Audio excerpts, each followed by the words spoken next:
Bonjour et bienvenue dans la chaîne de Mathématiques Sciences. Aujourd'hui je prends et expliquer une nouvelle vidéo qui est une vidéo donc d'exercice en mathématiques pour les 6e.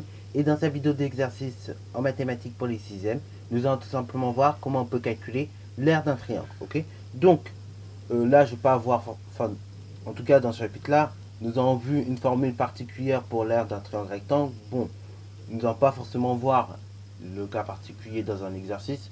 Mais il faut savoir qu'un triangle rectangle, c'est tout simplement la moitié d'un rectangle. Donc, logiquement, en termes de surface, vous allez donc retrancher en fait la moitié. Ok, vous allez retirer la moitié de l'aire du rectangle et vous aurez dans ce cas-là l'aire d'un triangle rectangle. Bon, mais là, donc on va voir le cas général dans un triangle quelconque. Ok, ou isocèle ou tout ce que vous voulez. Là, bon, c'est un triangle quelconque en l'occurrence. Ok, donc ici on a un triangle quelconque. On voudrait calculer son aire. Donc pour cela, je vous laisse mettre la vidéo en pause. Puis après, nous allons tout simplement voir comment on peut calculer l'aire de ce triangle. Sur ce donc, c'est parti mon kiki. Alors déjà, petit rappel, si on veut calculer l'aire d'un triangle en général, cette formule-là que nous allons utiliser.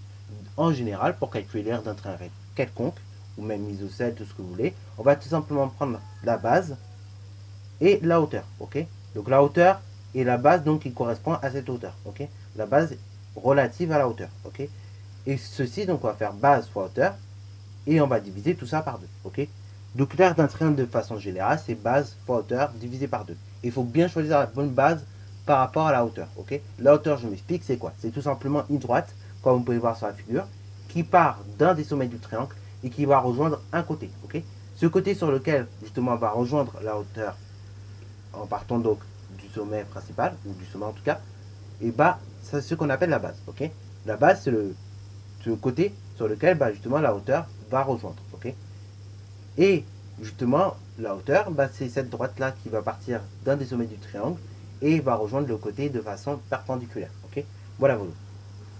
Donc une fois qu'on a bien compris ça, maintenant on peut tout simplement effectuer notre calcul d'aire. Vous verrez en 5e plus en détail quelques petites propriétés et comment on calcule une hauteur, enfin comment plutôt on la construit cette hauteur, et vous verrez, ça c'est intéressant aussi à manipuler. Mais pour l'instant donc, nous allons nous intéresser à cet exercice, donc comment calculer l'aire du triangle. Ce sera déjà pas mal pour vous. Donc, l'aire du triangle. Rappelons la formule. Donc, je vous rappelle, quand vous faites un devoir également, toujours bien rappeler les formules que vous utilisez, que ce soit en maths, physique, chimie, voilà. Ok, dès qu'il y a un devoir et que vous devez utiliser une formule, il faut la rappeler. Ok, vous en 6e, bon, vous vous rendez peut-être pas compte, mais à partir de 5e, 4e, 3e, on va avoir de plus en plus de devoirs où on va manipuler avec des formules, que ce soit en physique, chimie, SVT ou même mathématiques. Donc, il faut tout simplement être capable de rappeler les formules que vous utilisez. Ok, soit en faisant une petite phrase comme ce sera la plupart du temps le cas en sciences, ou soit directement comme on le fait en maths. Ok, donc du coup je disais l'aire du triangle c'est la base multipliée par la hauteur divisé par 2. Autrement dit, donc l'aire du triangle c'est égal donc à quoi? Donc là on remplace ce coup-ci par les données de l'énoncé, et donc ici on a quoi? On a la base qui fait 6,6 cm. La hauteur, on voit la hauteur qui va tout simplement se poser sur ce côté-là, on voit qu'elle fait 3,2 cm.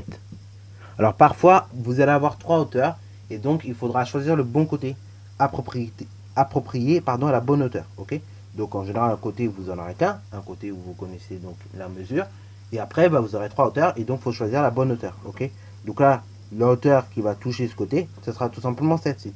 Mais après, la hauteur qui va toucher ce côté, sera plutôt une comme ça. Ok, et la hauteur qui va toucher ce côté-là, ça va être plutôt une hauteur qui partira comme ça. Ok, donc il faut choisir en général les bonnes hauteurs. Donc, une fois qu'on comprend ça, c'est parfait. Ou même parfois, vous allez avoir plusieurs côtés, et donc, ça va être à vous de prendre le bon côté en fonction de la hauteur concernée. Ok, voilà vous.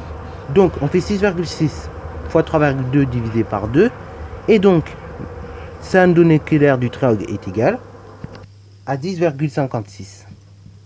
Et là, attention, parce que là, je veux bien insister dessus. Les unités, je m'explique pourquoi.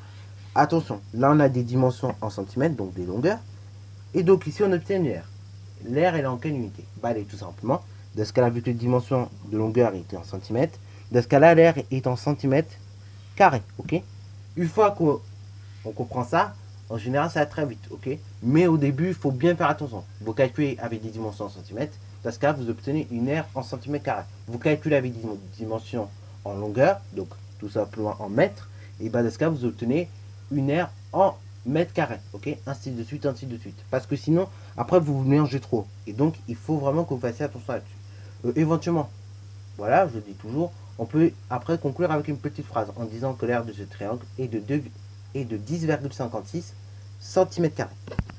Voilà, donc l'aire de ce triangle est de 10,56 cm². Et sur ce, c'est la fin de cette vidéo. J'espère qu'elle t'aura plu.